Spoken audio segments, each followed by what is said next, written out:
Boa noite a todos.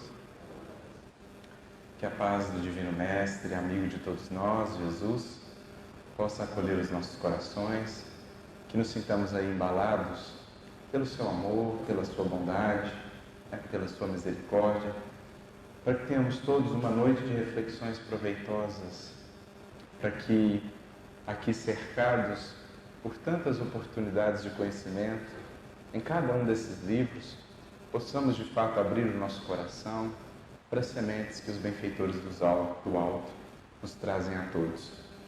É para mim, mais uma vez, uma imensa alegria estar aqui em Baté, entre corações tão queridos, prestigiando esse evento tão bacana, tão bonito e tão importante nesses tempos de sombras, de pessimismo, de desesperança.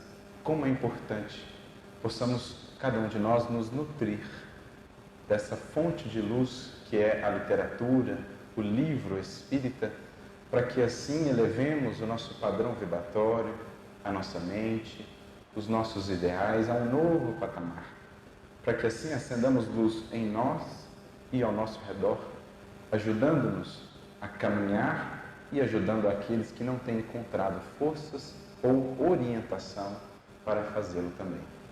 Essa é a finalidade do livro espírita: instruir, iluminar para libertar.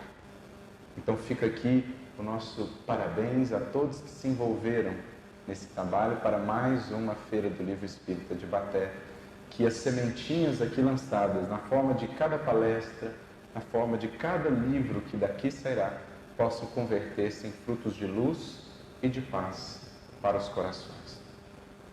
E a temática que nos propomos nesta noite gira justamente em torno de um dos aspectos mais importantes da nossa vivência, a partir do momento em que estamos conscientes de que somos espíritos imortais e que a vida não se resume àquilo que os nossos sentidos físicos podem perceber. Aprendemos com a doutrina espírita que há um mundo que nos cerca, há toda uma outra sociedade de seres incorpóreos, como nós, são seres como nós, porém incorpóreos, seres que nos influenciam, que convivem, que interagem conosco a cada instante.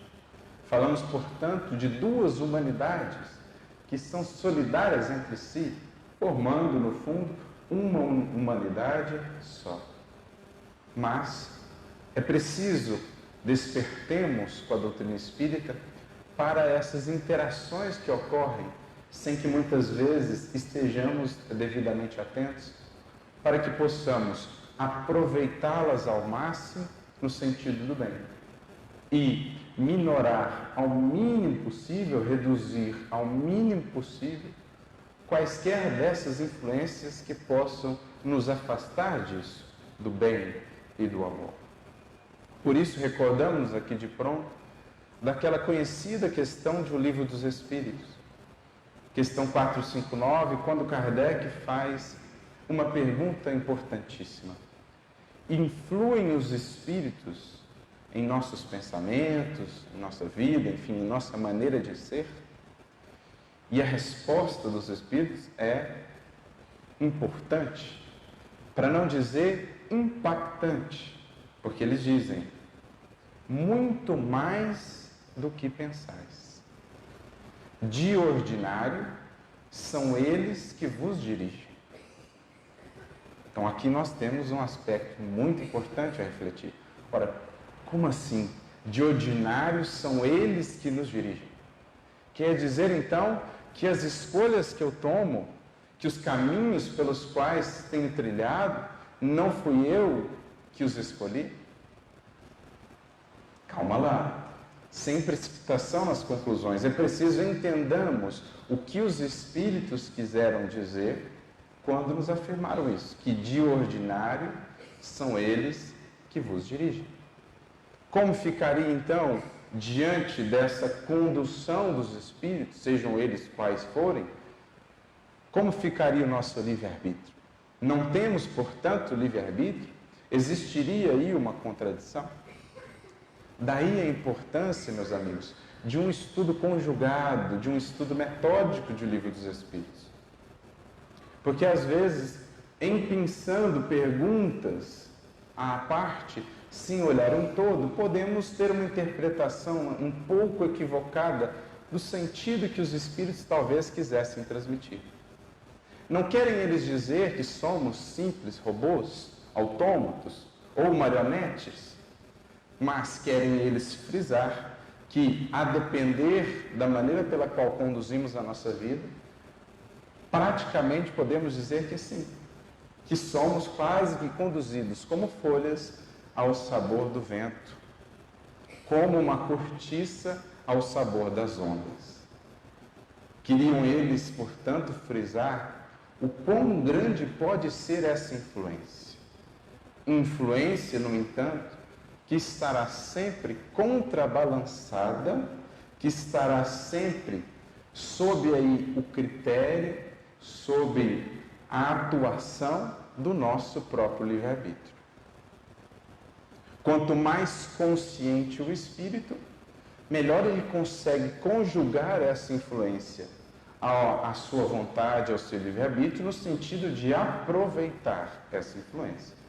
Quanto mais inconsciente, quanto menos o espírito despertou para o conhecimento de si mesmo, para o conhecimento das leis da vida, mais sujeito está ele a esses arrastamentos e a essas influências. O importante aqui é frisar que as influências existem. Embora não os vejamos, esses seres incorpóreos, espíritos como nós, fora do corpo, interagem constantemente conosco. Influenciam-nos, inspiram-nos ideias, convidam-nos a determinadas circunstâncias, lançam em nós sementes de ideais, de valores, enfim, promovem arrastamentos. A grande questão que nos cabe a todos, enquanto espíritos conscientes de que somos espíritos na matéria, é como melhor perceber essa influência e como melhor orientá-la no sentido que seja proveitoso para o nosso crescimento espiritual. Essa é a grande questão. É por isso que estudamos, é por isso que nos esforçamos pelo conhecimento de nós mesmos, para que criemos em nós percepções tais, para que consigamos alinhar a nossa vontade, alinhar as nossas escolhas às influências que sejam realmente benéficas, que visem estimular-nos ao progredir.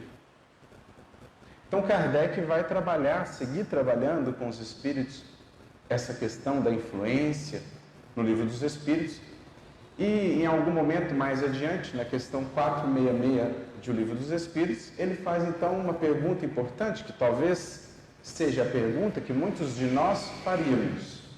Ora, se Deus é bondoso, se Deus é amoroso, misericordioso, por que permite Ele que esses espíritos que sequer vemos e que talvez tenhamos a sensação, como poderemos nos proteger? Por que permite Deus que nos influencie ao mal?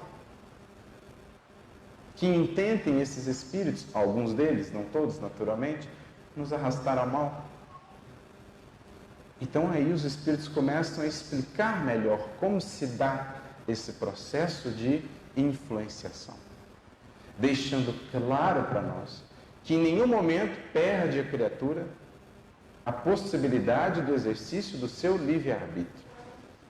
Porque se existirão aqueles que a intentam arrastar para o mal, desviá-la do caminho do bem, levá-la ou mantê-la na condição da ignorância, existirão também aqueles outros espíritos, nossos benfeitores, amigos espirituais, espíritos familiares, que farão o processo inverso, intentarão nos levar ao bem, incentivarão ou criarão em nós, semearão em nossos corações e em nossas mentes ideias boas, ideias de renovação, luminosas, de modo que há um balanceamento dessas tendências ou desses arrastamentos e o espírito, portanto, encarnado, permanece senhor de si. isto é, senhor de suas escolhas.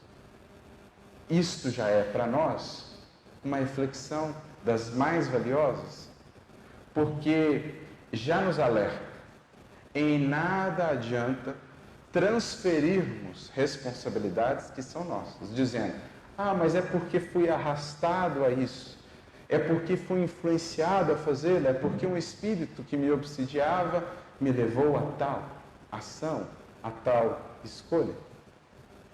Os espíritos já estão deixando-nos claro, assim como podem existir as influências para o mal, e existem, porque a Terra ainda é um mundo de expiação e provas, com espíritos imperfeitos, muitos deles, como muitos de nós, ainda presos ao egoísmo, ao orgulho, ao anseio ou ao desejo de vingança, enfim, uma série de fatores.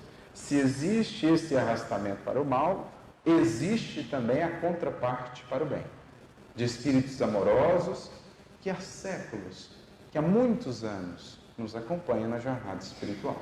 Então há um balanceamento das influências, de modo que a criatura siga sendo aquela que escolhe, aquela que tem a possibilidade de escolher e que, portanto, não pode transferir responsabilidades. Isso seria, de fato, um grande contrassenso na lei divina. Porque se fôssemos simples marionetes, se não tivéssemos efetivamente a possibilidade de escolher, onde estaria a responsabilidade dos nossos atos? Onde estaria o mérito do bem feito e onde estaria o demérito do mal realizado, se não tínhamos como não percorrer aquele caminho? Se fôssemos fatalmente determinados ou arrastados a fazê-lo, não existiria responsabilidade. Então, para que haja responsabilidade, que é absolutamente necessária para que haja progresso real, crescer, evoluir espiritualmente, é aprender cada vez mais a lidar com a responsabilidade de se conduzir. Para que isso exista, é preciso que exista também o livre-arbítrio, a possibilidade de escolher. Então, nessa questão 466, os Espíritos deixam isso claro, ajudando-nos já a entender melhor como é o panorama da questão.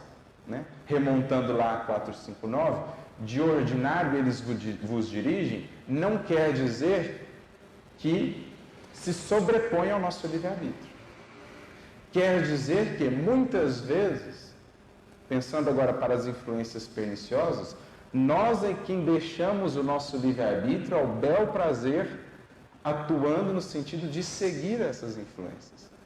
Porque não executamos a vontade, não temos força de vontade, não tomamos consciência de nós mesmos, e aí o nosso livre-arbítrio fica como que suscetível a ser arrastado por eles. Ao passo que aqueles já mais conscientes que se voltam ao bem efetivamente, se conectam de tal modo aos bons espíritos que os inspiram, que aquelas ideias nobres, aquelas boas escolhas que tomam, julgando serem suas propriamente, na verdade eram antes inspirações dos benfeitores, que encontraram nele, no seu livre-arbítrio, um alinhamento. E, portanto, se unem já ao seu anseio, à sua vontade de fazer o bem, de bem escolher, de bem conduzir-se. É isso que eles querem dizer com vos dirigem. Não no sentido de que se impõem a nós. É que, se aproveitando já do nosso livre-arbítrio, das escolhas, dos desejos, dos anseios que temos, nos conduzem a determinadas circunstâncias, nos inspiram determinadas ideias, que muitas vezes julgamos serem nossas. Aliás, na questão 461 mesmo, Kardec pergunta como fazer a distinção, então, quais seriam os nossos pensamentos, quais seriam aqueles que viriam dessas influências, e os Espíritos dizem lá como que a gente poderia tentar discernir, sem que seja uma coisa assim muito rígida, muito determinada, mas ao final eles dizem assim, olha, para vocês não é nem tão interessante assim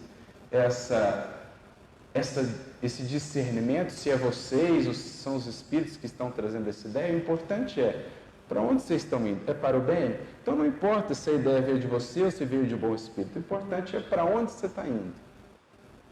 Porque assim você se torna mais livre para agir. Os espíritos não fazem questão, sobretudo os bons, não fazem questão de assinar dizendo, olha, essa ideia foi minha. Eles deixam a gente achar que foram nossa, porque o importante é que a gente caminhe no sentido de fazer o bem e evitar o mal. Mas é mais ou menos essa a dinâmica que se opera. Mas voltando ainda àquela questão, o porquê então da permissão para que espíritos nos influenciem ao mal? Ora, primeiro porque são eles também espíritos, têm também o livre-arbítrio e podem escolher, na condição ainda que estão, fazer o mal. Dentro, naturalmente, de certos limites, podem eles ainda fazer, como podemos aqui na Terra, enquanto encarnados, escolher fazer o mal. Não permite o Senhor que façamos? Claro, estaremos depois sujeitos às consequências dessa escolha. Mas aí está o livre-arbítrio em nossas mãos, o que deles fazemos com a colheita consequente. Isso é ir aprendendo para progredir.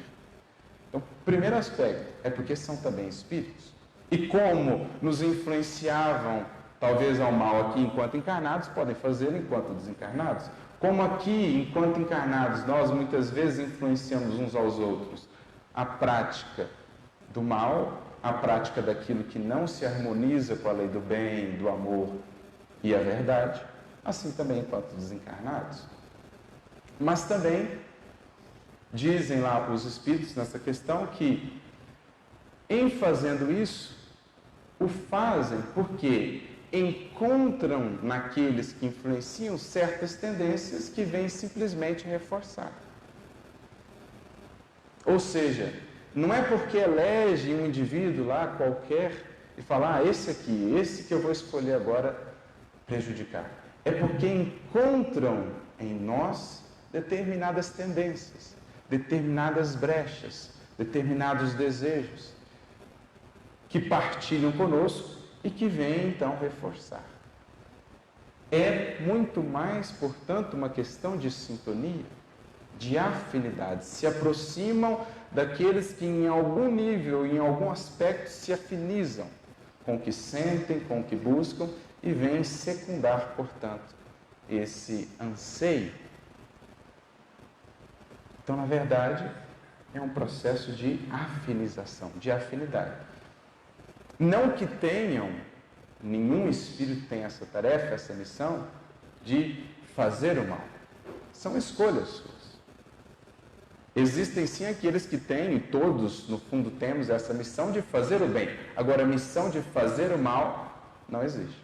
Não é como vemos naquele desenho, né? Você tem um anjinho do bem e você tem aquele do mal. Não é que aquele do mal tenha a missão de ficar nos tentando e nos arrastando mal. Ele o faz porque é a sua condição. O do bem tem sim a missão de nos instruir, de nos convidar ao bem, mas o do mal está ainda na sua condição. E nessa condição, mesmo do mal transitório a que se prendem, tira a lei divina ou tira o Criador algo de bom. Porque, dizem os Espíritos, eles atuam assim como uma prova à nossa fé e à nossa constância no bem. Então é importante que entendamos isso. Não é que eles tenham a missão de nos testar arrastando-nos ao mal. Mas é que, pelas suas escolhas, eles assim acabam atuando como instrumentos de aferição do vigor da nossa fé e da sinceridade do nosso compromisso com o bem. Não é o que aprendemos ao longo da codificação com Kardec, que mesmo do mal tira o Criador o bem? Não é o que aprendemos lá no livro Libertação, naquele interessante diálogo entre o benfeitor Gúbio lá com Gregório, que era um chefe de legiões das sombras, em que Gúbio dirá, olha, mesmo do trabalho de vocês, que fere a lei, consegue o Criador tirar algo de bom, porque a sombra acaba exaltando muitas vezes a luz. Então, por isso que existe essa possibilidade num mundo como o nosso de expiação e provas, marcado ainda por muitos espíritos imperfeitos, vinculados ao egoísmo, ao mal, essa possibilidade de influenciar em outros, encarnados ou desencarnados, ao mal. Mas nunca é essa influência um determinismo que vá levar, sem apelação, outros seres à prática do mal. Vai depender do arbítrio, das escolhas, da força de vontade deles. E por isso Kardec complementa então a questão com a pergunta-chave. Na questão seguinte, 467, pode então a criatura se eximir da influência perniciosa desses espíritos? Podemos então nos afastar, nos prevenir contra esse tipo de influenciação? E a resposta dos benfeitores é clara: sim, porquanto esses espíritos somente se apegam àqueles que pelos seus desejos os chamam e pelos seus pensamentos os atraem. Em outras palavras, como é que eu me eximo então dessa influência? Cuidando dos meus desejos e dos meus pensamentos. Estando alerta com o que eu cultivo em meu mundo interior, com as imagens que eu crio a partir dos meus pensamentos, que atrairão os espíritos que se nutrem desse tipo de imagens, desse tipo de emoções que eu cultivo. Está, portanto, a chave de eximirmos-nos aí, de evitarmos essas influências, está conosco, em nós, ao nosso alcance. Por isso frisa-se tanto em nosso movimento, em se tratando, por exemplo, de casos de obsessão, que de nada adiantará afastar o espírito, quando, por exemplo, o indivíduo adentra a casa espírita, o espírito que o acompanha num processo obsessivo talvez fique lá fora. Se o indivíduo adentra aqui, ouve a preleção, toma o passe, a água frutificada, mas ao sair daquela porta volta às mesmas faixas de pensamento e emoções, o que ele faz? Ele mesmo atrai e ele mesmo chama o obsessor. Querem ver um caso disso? Está lá no livro Missionários da Luz, capítulo 5. Está aí o livro do André Luiz. André Luiz vê uma turba de espíritos que acompanhava alguns indivíduos que adentraram no centro e os espíritos ficaram ali fora. Ao saírem do centro, eles mesmos é que chamavam os espíritos a voltarem a acompanhá-los. Por quê? Pelos seus desejos os chamam, pelos seus pensamentos os atraem. Por isso, o maior responsável para a finalização, a supressão de um processo obsessivo, de influência perniciosa, é você mesmo. Nem o Cristo pode fazer por ti esse trabalho. Naturalmente que Ele irá ampará-lo. Os mensageiros do Mestre amparam-nos com recursos, com energias, com a inspiração, com as orientações, com ideias novas. Mas muitas vezes é tal o nosso fechamento, a nossa indisposição de mudarmos o quadro da nossa mente, o nosso quadro de emoções, que não conseguem adentrar, penetrar. Então, por mais que venhamos a casa, tomemos o passe, ouçamos a preleção, se não há, de nossa parte, essa disposição à mudança, pouco poderá ser feito, porque a sintonia e a afinidade prevalecem.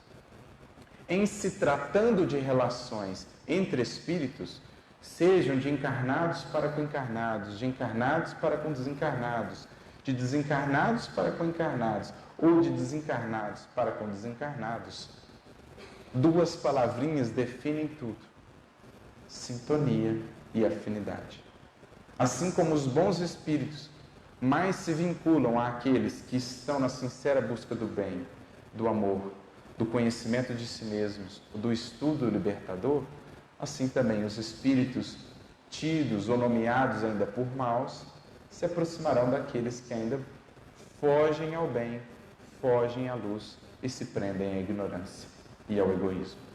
Sintonia, portanto, e afinidade são duas palavras-chave quando quisermos conversar sobre influência espiritual em nossa vida.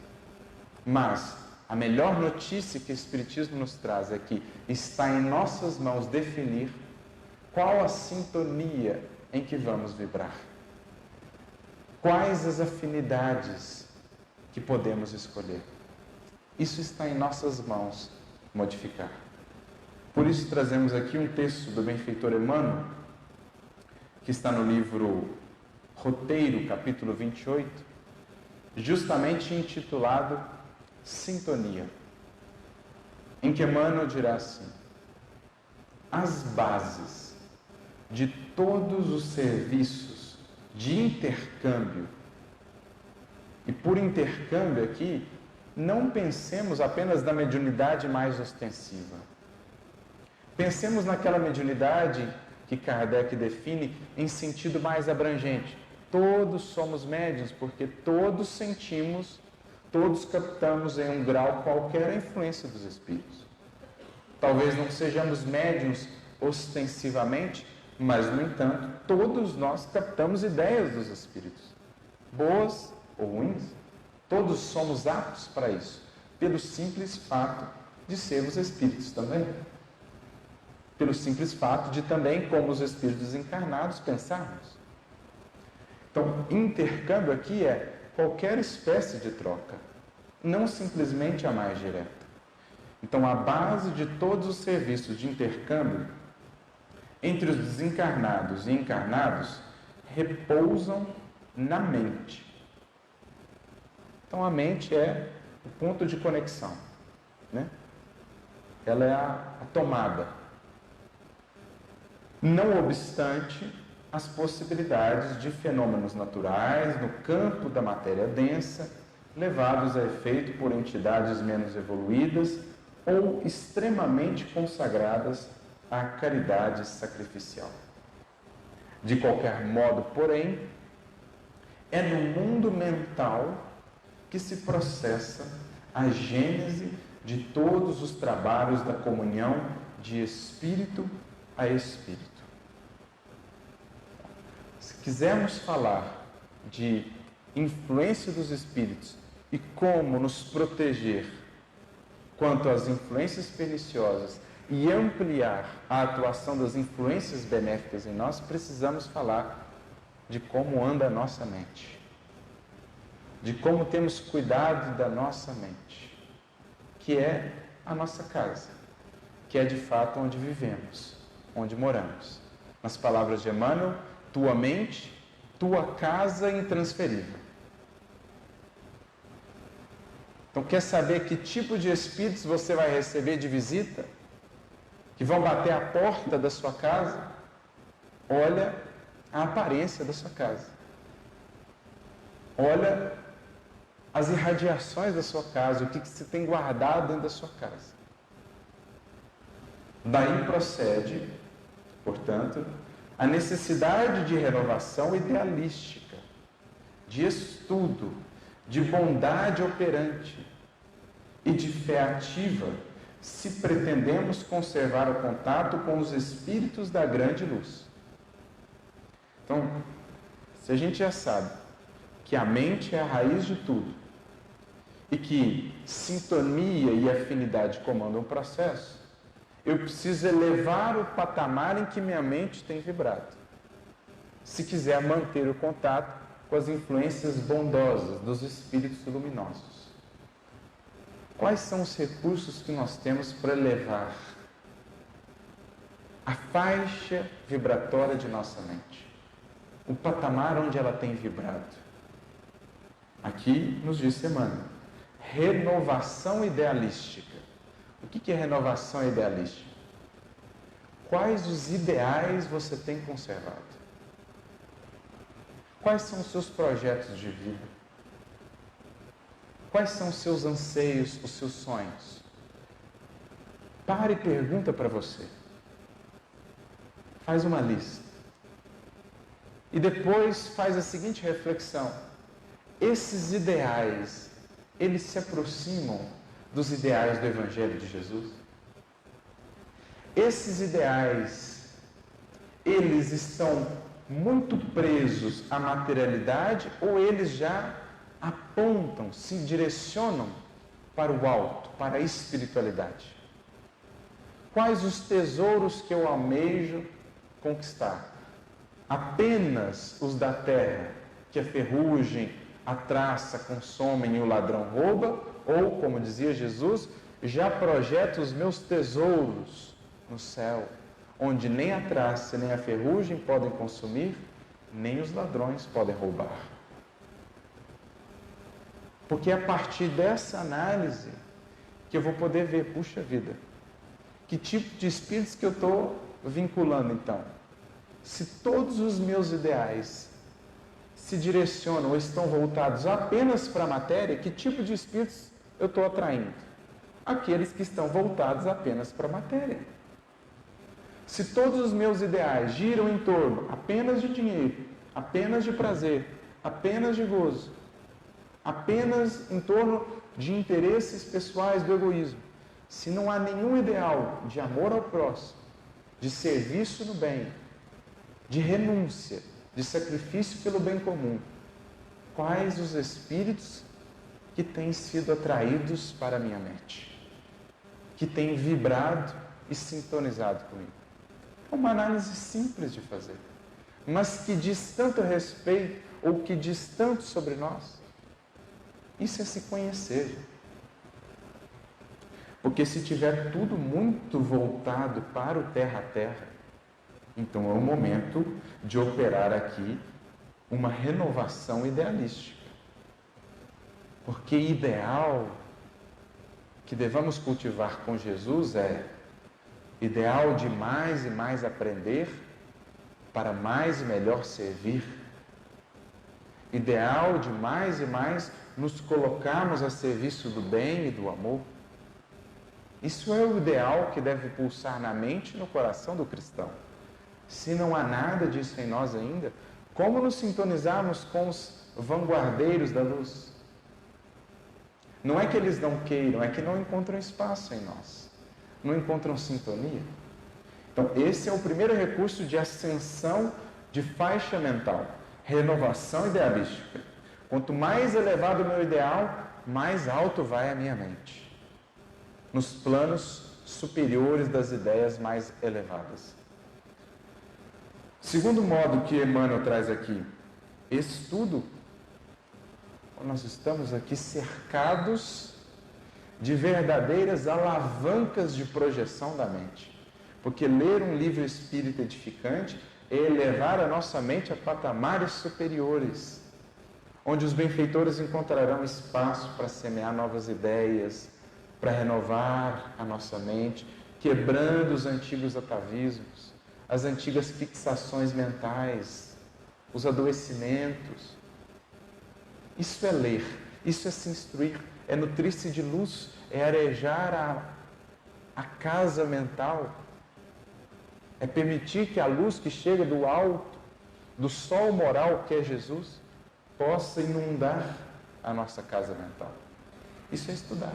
Veja quantas oportunidades aqui não temos de ascensão da faixa mental, de construção interna em nós, de uma sintonia mais afinada com os nossos benfeitores.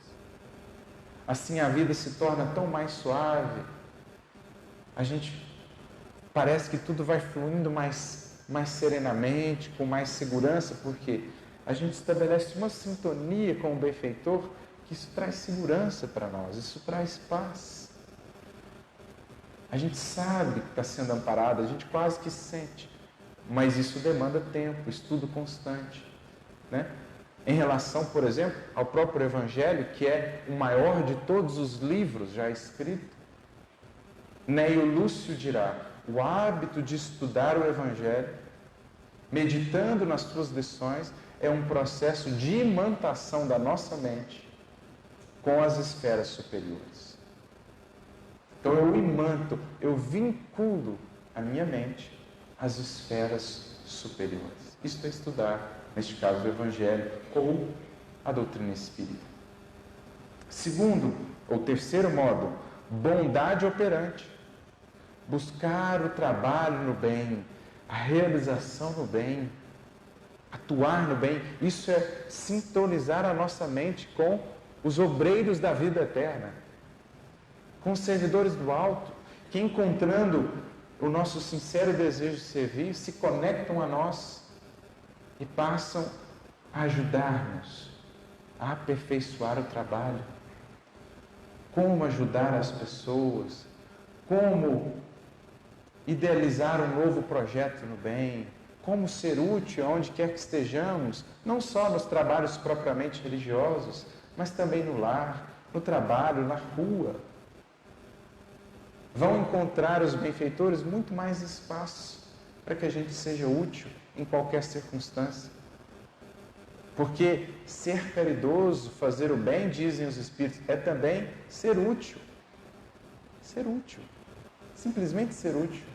No trabalho, aquele indivíduo que está tendo uma dificuldade ali, você percebe e o ajuda, inspirado pelo alto.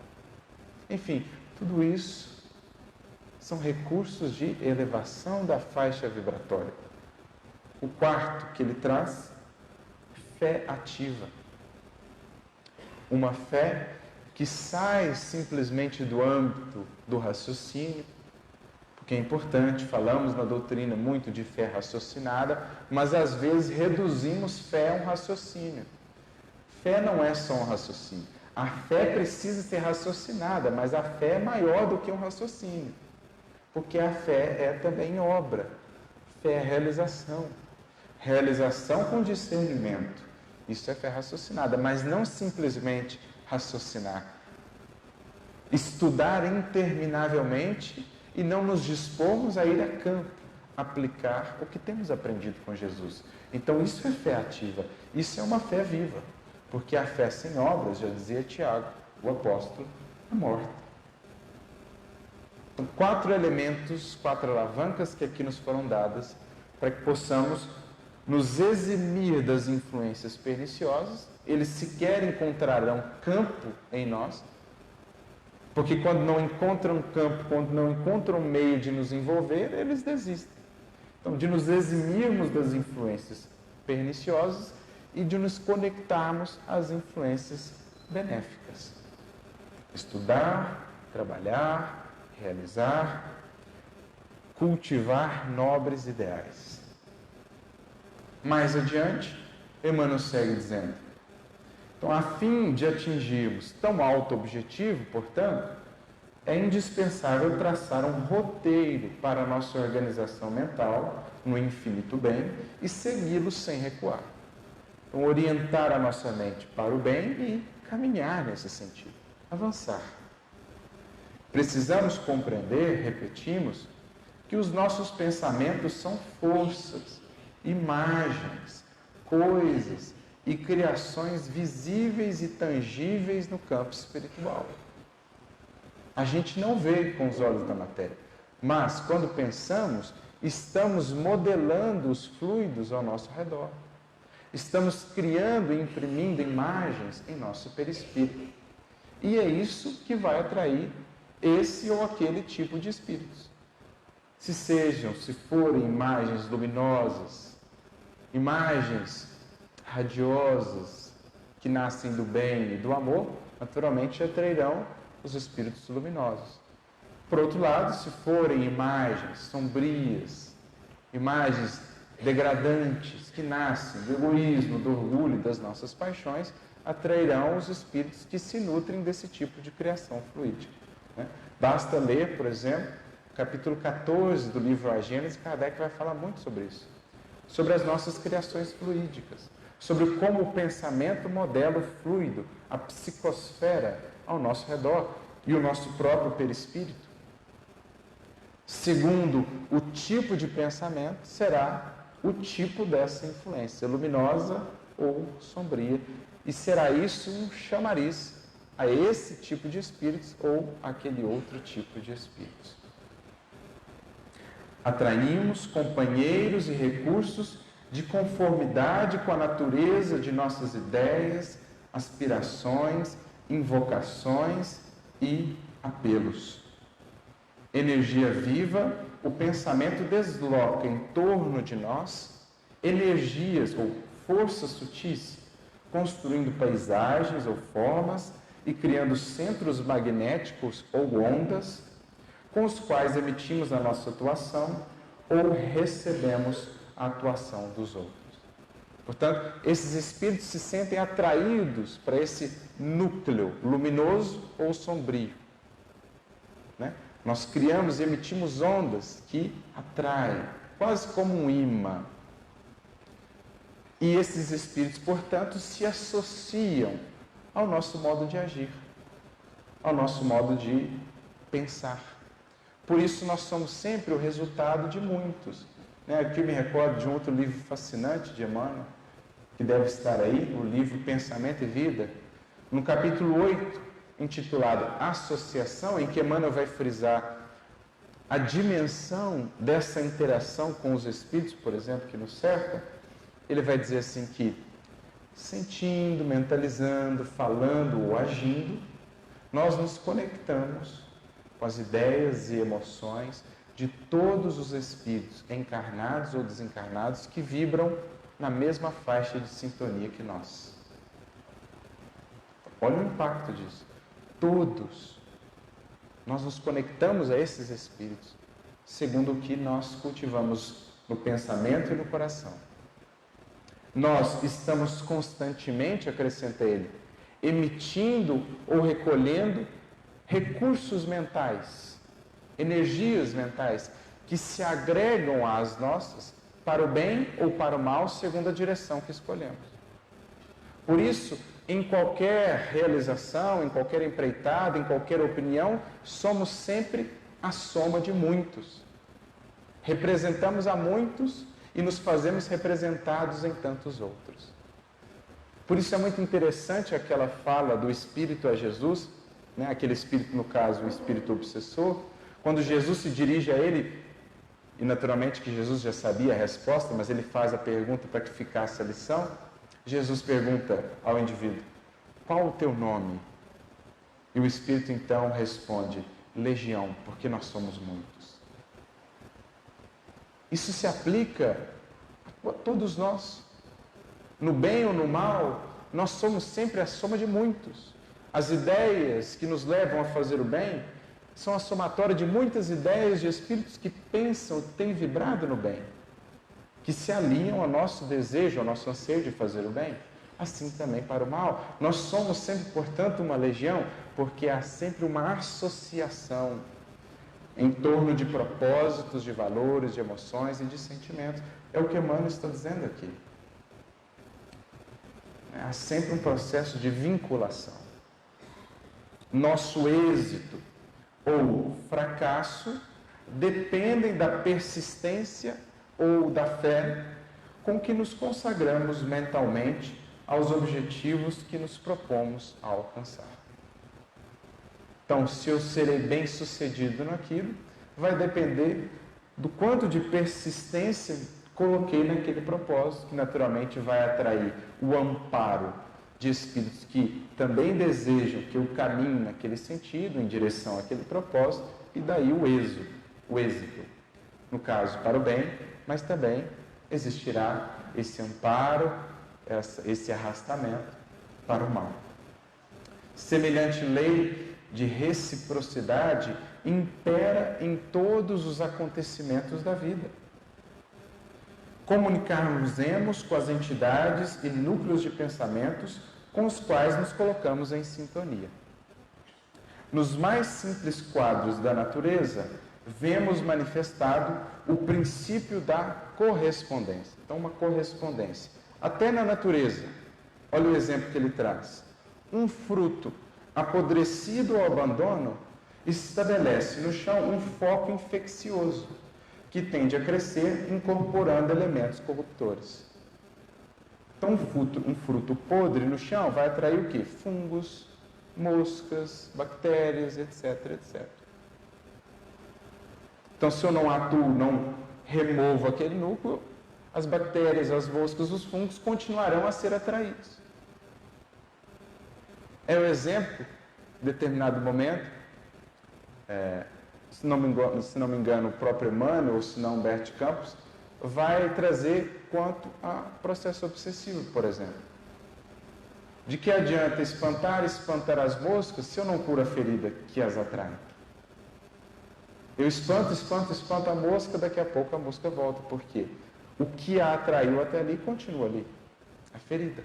No caso, as nossas paixões, as nossas feridas emocionais que não queremos tratar ou curar com o medicamento do perdão, com a água viva e curativa do amor. Então ficamos num esforço tremendo por tentar afastar moscas, quando antes deveríamos concentrar a nossa atenção em curar feridas, as nossas feridas. É o que viemos fazer na Casa Espírita. Curar feridas, não simplesmente espantar as moscas. Não simplesmente espantar os espíritos obsessores, acreditando que os médios da reunião mediúnica de desobsessão ou os benfeitores espirituais farão por nós o que nos compete. Por isso, a reiterada insistência dos benfeitores em dizer: mais importante do que o processo do passe em si, ou da própria reunião mediúnica de desobsessão, mais importante do que tudo isso será a evangelização do nosso coração. A libertação do nosso coração e do nosso pensamento das sombras, das mazelas, que criam ainda as tomadas mentais, que criam ainda os núcleos atratores dos espíritos obsessores. Exponhamos a pequenina lâmina de cristal limpa e bem cuidada à luz do dia e ela refletirá infinitas cintilações do sol. Então, se o fruto podre vai atrair podridão, a lâmina bem cuidada, bem polida, vai ser refletora de luz. Andorinhas seguem a beleza da primavera, corujas acompanham as trevas da noite. Até uma fala interessante de Jesus no Evangelho, Mateus 24, 28. Jesus diz assim: e onde estiver o cadáver, ali estarão as águias. Emmanuel pega esse versículo e comenta no livro Pão Nosso, capítulo 32, falando justamente sobre a questão das influências. Ora, se tem águia circundando, ou abutre, é porque há algo ali que o atrai. Então, a andorinha busca a luz do sol, aquilo que a atrai. A coruja busca as trevas da noite. O mato inculto asila as serpentes. A terra cultivada produz o bom grão. Mais adiante ele diz: mentes enfermiças e perturbadas assimilam as correntes desordenadas do desequilíbrio, enquanto que a boa vontade e a boa intenção acumulam os valores do bem. Ninguém está só, e cada criatura recebe de acordo com aquilo que dá. Cada alma vive no clima espiritual que elegeu, procurando o tipo de experiências em que situa a própria felicidade. E poderíamos acrescentar, buscando também o tipo de companhias com as quais se afiniza. Eis, portanto, o que é a sintonia. Aspecto fundamental, elemento-chave, se quisermos entender o que é realmente a influência dos espíritos em nossa vida e como podemos lidar com isso, otimizar, protegendo-nos contra as influências perniciosas e abrindo campo em nossa mente e em nossa vida para a influência dos bons espíritos. E aqui me recordo de uma pequena lição de Jesus, uma simples parábola, que está no Evangelho de Lucas e que, de certo modo, sintetiza tudo isso que aqui conversamos. Lá no Evangelho de Lucas, capítulo 11, do versículo 21 em diante, só para contextualizar um pouco, Jesus falava antes dos, entre aspas, demônios que expulsava.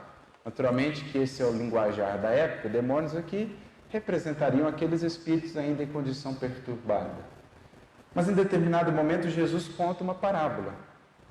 No versículo 21 ele diz assim: quando o homem valente, algumas traduções vão colocar, quando o homem forte, armado, guarda a sua casa em segurança, tudo está quanto tem. Mas, sobrevindo outro mais valente ou mais forte do que ele, vencendo, tira sua armadura e despoja-o dos seus bens. Quem não é comigo é contra mim, quem comigo não ajunta, espalha. Então, o que Jesus falou nessa primeira parte da sua parábola? Ele está falando de um indivíduo e da sua casa. o dever do indivíduo, proteger a sua casa. Mas será que Jesus está falando aqui da casa material, que a gente deve guardar armado? Imagina, a única arma do cristão que nós conhecemos é o amor, o bem. E essa casa da qual Jesus fala não se trata propriamente da casa material, mas sim da casa onde de fato vivemos, a nossa mente. Como a nossa mente está protegida, diz Jesus, com os bens que guardamos aqui dentro, a nossa paz, o nosso equilíbrio, a nossa harmonia, esses são os nossos verdadeiros bens. Como protegemos a nossa casa, que já sabemos ser a nossa mente e esses bens? Quando, atentos, fortalecidos e armados, protegemos a casa. O que Jesus quer dizer com isso? O que é estar atento, fortalecido ou armado? Ora, aquilo que lemos aqui na mensagem de Emmanuel. Está armado o indivíduo que armou-se da luz e do bem. Está fortalecido o indivíduo que preencheu-se de amor, preencheu-se de conhecimento. É forte o indivíduo que se conhece, que se governa, que se conquista. É esse que protege a sua casa de quaisquer influências ou de quaisquer tentativas de despojar-lhe dos seus bens.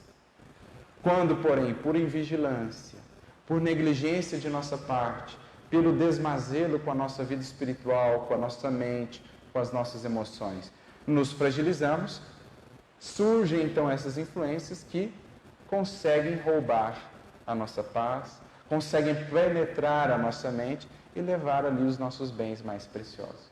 É uma parábola de Jesus, falando acerca dessas influências espirituais, que ele complementa mais adiante, dizendo assim, no versículo 24, quando o espírito imundo, essa é uma maneira, no Evangelho também, o linguajar do Evangelho, o espírito imundo significa o espírito imperfeito, o espírito ainda perturbado. Sai de um homem, anda por lugares secos buscando repouso, e não achando diz, tornarei para minha casa, de onde eu saí. E chegando, acha varrida e adornada. Então vai e leva consigo outros 7 espíritos piores do que ele, e entrando, habitam ali, e o último estado desse homem é pior do que o primeiro. Ora, gente, o que temos aqui, senão uma parábola, uma metáfora, para o que muitas vezes acontece nos nossos centros espíritas modernos. Em adentrando o centro, o espírito que acompanhava, que estava morando ali naquela casa junto com o indivíduo, é afastado do indivíduo.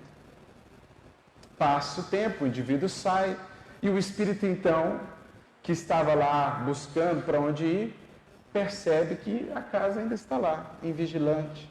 Volta àquela casa, volta àquele indivíduo ao qual estava vinculado e encontra a varrida e adornada.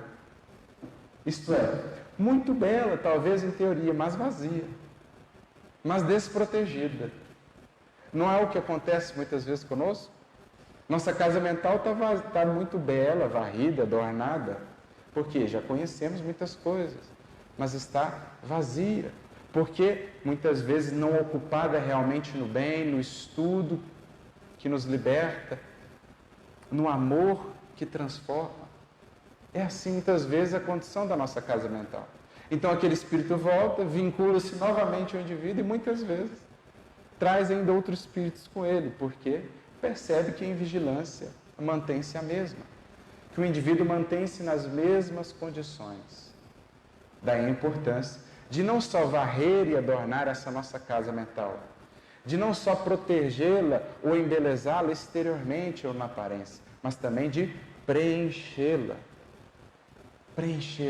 de fazê-la enriquecida de luz, de conhecimento, de fazer o nosso coração, a nossa mente transbordarem amor e bondade, ocupar a nossa mente no serviço do bem, porque mente vazia, casa vazia, já se dizia um ditado popular, oficina do diabo.